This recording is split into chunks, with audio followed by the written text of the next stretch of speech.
Here's one way you could add Klarna to Google Pay. So here on your Google Wallet app, you can simply select Add Payment Card. Once you do that, you have some options, and then at the top here, you can see New Card or Debit Card. Tap on it, and then here you get to scan your Klarna card if you have the physical or hard copy.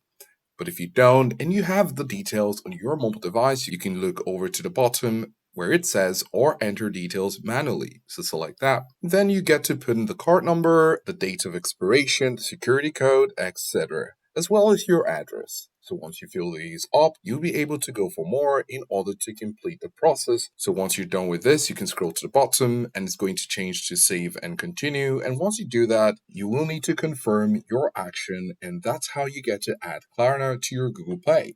So as you saw at the start, there were some other options, and once you're paying, you'll be able to choose which card you'd like to use when paying with Google Pay.